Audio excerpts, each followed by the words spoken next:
besok Mbak Mida itu menjadi lulusan dari sini, cakap dalam pengetahuan dan keterampilan, tapi juga ada nilai itu tadi keagamaannya. Nah, karena dibekali dengan mata kuliah yang berbasis kepesantrenan. Oh ya, dan yang menurut saya paling luar biasa itu di sini kuliahnya adalah siang ya Bu ya waktunya. Fleksibel sekali ya. Fleksibel sekali. Dan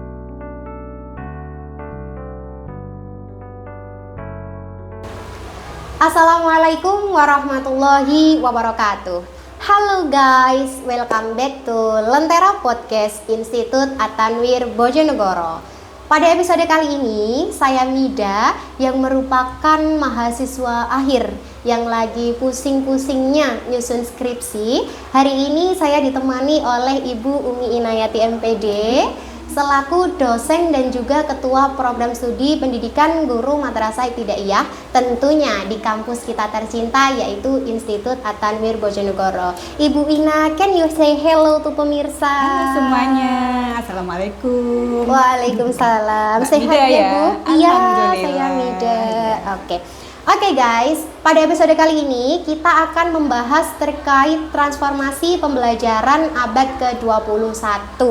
Nah, untuk mengupas ini kita akan bahas secara fun gitu ya. Betul tapi sekali. Harus tetap meaningful untuk teman-teman di rumah. Oke, untuk kalian yang mau menyimak, mau mendengarkan, so can you put on your headset and get your coffee ready? Nah, sekarang first and foremost, kira-kira apa sih Bu itu terkait transformasi pembelajaran abad ke-21 itu? Ini pembelajaran yang sangat-sangat luar biasa sekali Mbak Mida ya, karena dari namanya saja itu transformasi. Kalau kita mengacu pada pengertian atau definisinya, transformasi itu adalah perubahan atau pergeseran gitu. Apa yang berubah atau yang bergeser dari pembelajaran di abad 21 ini. Jadi menarik sekali tema ini karena kita hidup di abad 21. Jadi maknanya di sini adalah pembelajaran yang menekankan pada siswa itu lebih kepada mencari informasi dari berbagai sumber, karena tidak dipungkiri bahwa sekarang di era globalisasi dan juga era society ya, itu mudah sekali untuk menemukan sumber belajar. Jadi tidak terbatas bahwa sumber belajar itu hanya guru saja, tetapi mereka bisa mendapatkan sumber ilmu pengetahuan itu dari berbagai sumber. Kemudian menekankan juga pada student center atau pembelajaran itu terpusat kepada siswa. Mbak Mida sudah tahu pastinya ya apa itu pembelajaran student center. Ketika guru itu sudah menerapkan pembelajaran student center, pasti siswanya itu yang lebih aktif daripada gurunya. Ini yang dimaksudkan transformasi pembelajaran di abad 21. Dan yang berubah itu adalah adanya sentuhan teknologi di dalam pembelajaran tersebut. Kita pernah melihat pembelajaran yang sekarang sudah menggunakan laptop, kemudian sudah menggunakan iPad. Karena apa? Sesuai dengan tantangan zaman atau tantangan global tersebut. Dan masih banyak lagi transformasi yang berubah di pembelajaran abad 21. Luar biasa sekali. Berarti intinya sudah tidak ada lagi yang muridnya ngantuk, atau duduk tapi pikirannya kemana-mana. Betul sekali. Gurunya ceramah aja itu sudah tidak ada ya Bu ya. Oh ya Bu, di sini saya juga membaca bahwasannya transformasi pembelajaran abad 21 itu menekankan 4C. Yang critical thinking dan lain sebagainya itu. Boleh Ibu Ina jelaskan? 4C atau 4C ya teman-teman biasanya menyebutnya. C yang pertama itu adalah critical thinking atau menekankan pada berpikir kritis.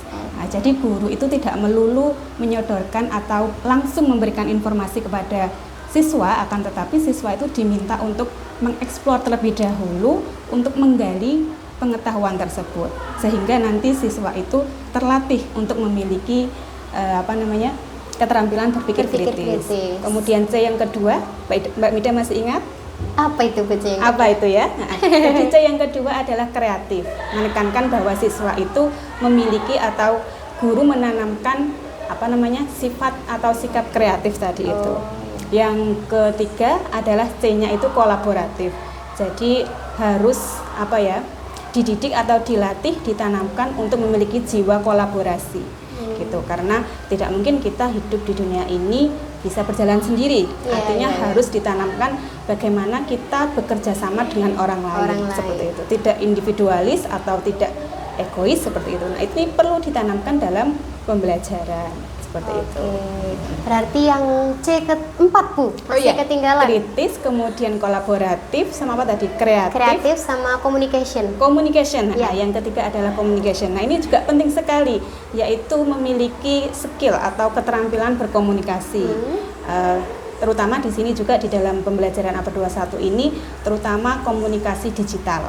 Karena sekarang kan kalau orang tidak paham literasi digital itu juga akan menjadi kaum yang ketinggalan gitu Mbak ya. Betul. Jadi 4C ini perlu ditanamkan ketika pembelajaran APA 21. Seperti itu.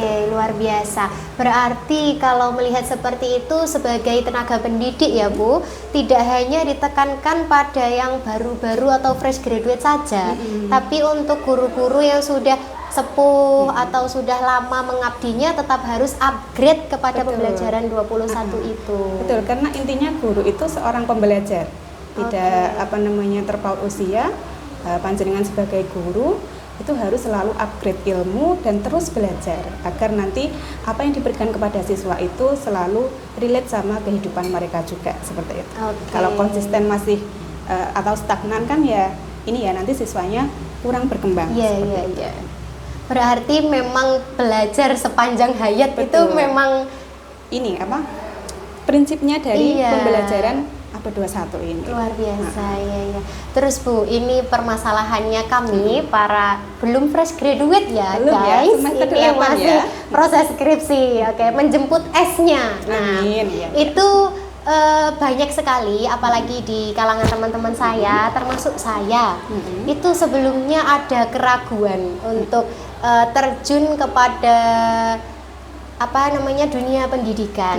Padahal harusnya harapan bahkan dari guru-guru yang sepuh atau yang sudah banyak mengabdi, harusnya harapannya ada pada fresh graduate tahun ini. Karena Gen Z itu dituntut untuk dikira selalu bisa, dipasrahin ini kayaknya harusnya bisa. Nah, seperti itu. Kira-kira bagaimana kalau nanti sampai kami niat untuk terjun ke pendidikannya itu menipis, lalu harapan para pendidik-pendidik sebelumnya juga akan hilang, dan juga pendidikan ke depannya entah nanti akan dipegang oleh tangan generasi yang mana gitu. Bagaimana cara menumbuhkan kira-kira teman-teman yang masih ragu enaknya ngajar enggak ya, kayak gitu Bu. Nah, berarti ini permasalahannya itu adalah di masing-masing individu ya, bahwa belum menemukan bahwa saya ini seorang guru atau jiwanya ini di mana gitu ya. Jadi yang pertama itu adalah tanyakan kepada diri sendiri apakah sampean itu terpanggil apa enggak untuk menjadi seorang guru. Karena menurut saya ya, dan ada beberapa pendapat juga dari pakar itu bahwa profesi guru atau menjadi seorang guru itu adalah panggilan jiwa, seperti itu. Panggilan jiwa, dari jiwa gitu. Nantinya ketika itu berasal dari panggilan jiwa, dari hati, mengajarnya enak, kemudian juga pembelajaran tersebut juga menjadi pembelajaran yang meaningful, yang seperti Mbak Mida katakan tadi itu. Guru juga tidak merasa capek, karena apa? Itu berasal dari hati tadi, panggilan meskipun capek atau meskipun gajinya sedikit ya, mohon maaf biasanya itu terkalahkan karena tadi itu niatnya adalah atau karena dari panggilan jiwanya itu. Betul sekali. Kira-kira Bu, ini kalau melihat isu-isu yang sekarang itu kan banyak sekali, antara PPG tidak jelas dan lain sebagainya, merasa digantung nasibnya. Kita ini kalau misalkan yang ambisius lah, beberapa yang ambisius mungkin mereka ingin benar-benar terjun di dunia pendidikan, mereka akan berusaha untuk upgrade skillnya, tahu ada PPG aku harus ikut agar SPDGR gitu teman-teman. Nah, tapi karena melihat isu-isu yang seperti itu, lalu melihat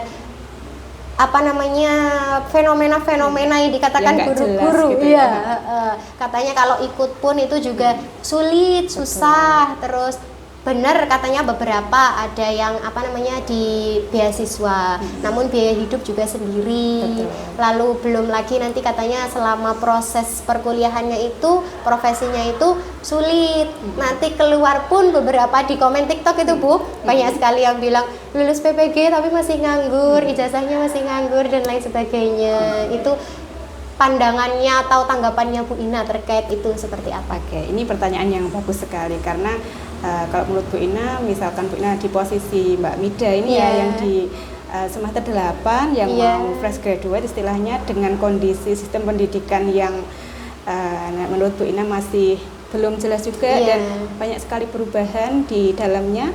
Nah, ini yang langkah pertama yang harus dilakukan adalah kita harus tidak bergantung pada sistem pendidikan tersebut atau sistem yang diatur oleh pemerintah. Karena apa? Kalau kita ngikutin kayak gitu ya pasti capek sendiri.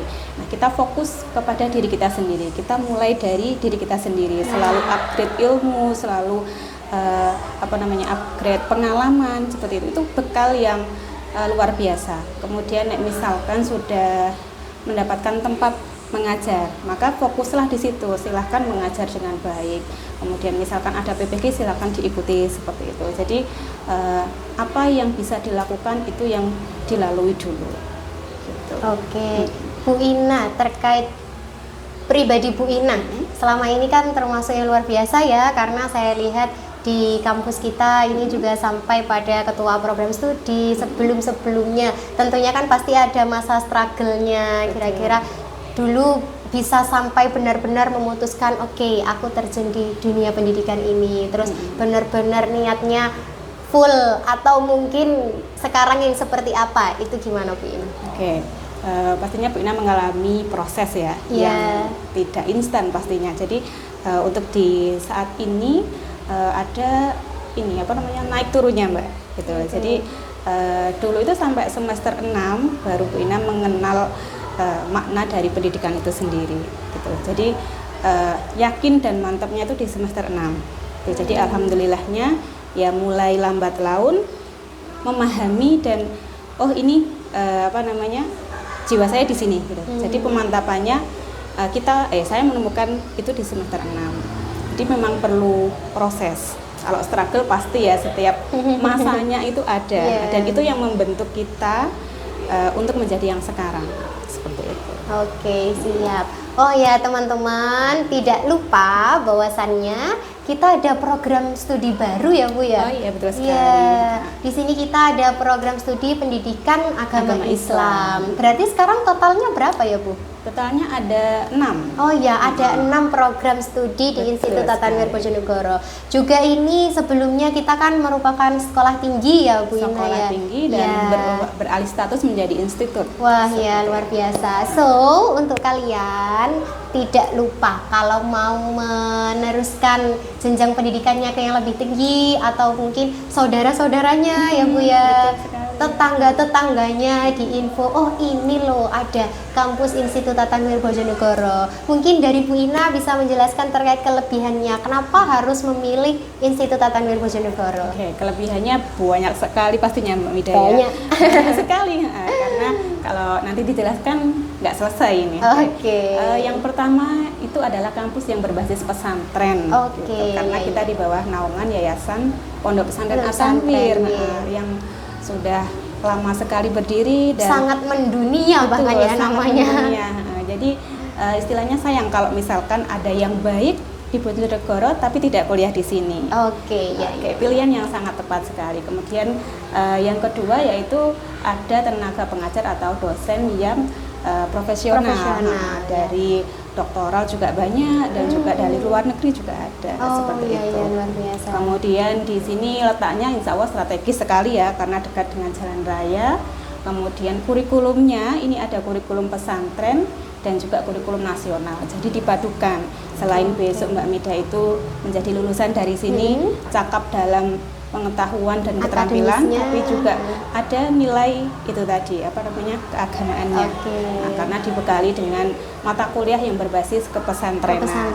Jadi bisa baca kitab juga ya. Ya, kita ada kajian kitabnya guys di sini.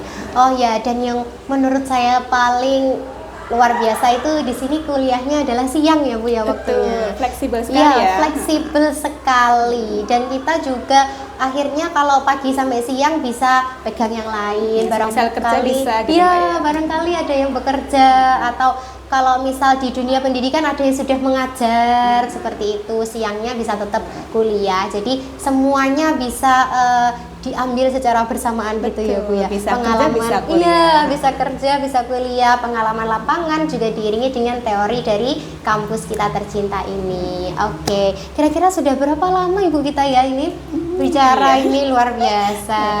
Pokoknya teman-teman di era pendidikan yang sekarang ini kita harus tetap menjadi pendidik yang belajar sepanjang hayat.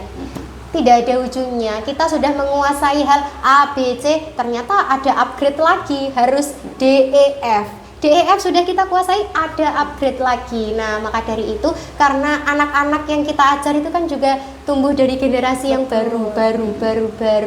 Terus ada perkembangan satu dan lain sebagainya. Makanya sebagai pendidik, mantapkan hati kalian untuk selalu menjadi pendidik yang juga pengajar, pembelajar sepanjang hayat. Oke.